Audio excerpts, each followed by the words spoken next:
In the quiet village of Umuaka, nestled between whispering palm trees and red earth paths, lived a girl whose beauty was whispered about like a prayer. Her name was Nwanganga, a girl whose eyes held a starlight and whose skin glowed like polished copper. But what the village praised as beauty would soon reveal itself to be a curse. When Nwanganga turned 17, everything changed. Men began to avoid her, not with shyness or respect, but with fear. Boys she had grown up with crossed the road to avoid her. Some covered their faces. Some laughed nervously as if looking at something twisted. Children cried when she walked past. Yet every time she looked in the mirror, all she saw was the same beautiful girl she had always been. Confused and hurt, she asked her mother why people looked at her with horror. Her mother, Olama, stroked her cheek gently and blamed jealousy. But jealousy did not explain the terror in their eyes. Something was wrong. Something deep. Her father, Mabaize, watched her constantly. His eyes followed her everywhere she went. He never let her walk alone, never allowed her to attend gatherings, and never smiled when young men greeted her. His silence felt like a shadow that followed her even inside her dreams. One night, she woke to footsteps outside her door.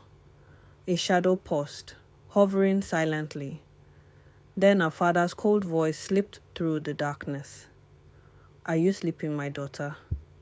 She froze, waiting for him to go away. Her fear grew heavier. One day she attended her friend Obidi's wedding. Women admired her beauty as always, but the men, they reacted as if they had seen a monster. One dropped the calabash, another covered his mouth. A third ran away. Humiliated and terrified, Nwanganga fled the ceremony in tears. Only one person approached her afterward, Uzo, the quiet village artist who carved masks and painted portraits. While others looked at her with fear, he looked at her with confusion and pity. He asked if she knew what her face looked like to men. Before she could answer, he sketched her quickly. When he turned the paper around, Nwanganga screamed. The drawing was horrifying, twisted, distorted, monstrous. That was the face men saw when they looked at her. Someone had placed a spell on her. Together, she and Uso visited Lolo Amadi, the blind seer who lived by the river. The moment the seer touched Nwanganga's forehead, she inhaled sharply. "This charm was cast by someone who fears losing you," the old woman said. "Someone inside your home." Nwanganga's heart dropped. "Who?" she whispered. "Your father." Nwanganga refused to believe it, but the seer insisted. Love twisted into obsession could become a curse. The next morning, Nwanganga and Uzo secretly followed Mbaizi into the forest. Hidden behind trees, they watched as he met a native doctor. The doctor handed Mbaizi a jar. "Rub this on her face tonight," he said. "If she tries to escape you, the charm will destroy her mind." Nwanganga nearly fainted. Her father nodded slowly. "No man will take her from me," he said. That night, Nwanganga, Uzo, Olama, and the seer confronted him. When accused, Mbaize collapsed in shame. He confessed that he couldn't bear the thought of another man taking his daughter away.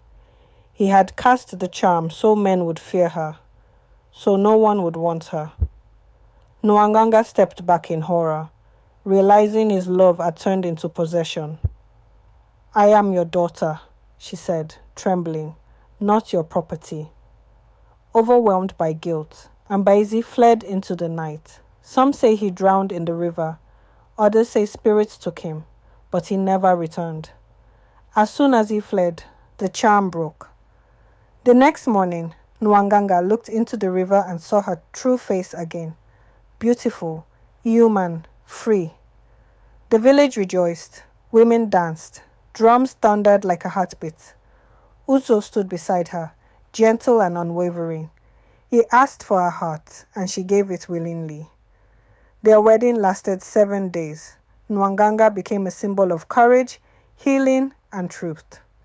Because in every shadowed place, light eventually finds a way.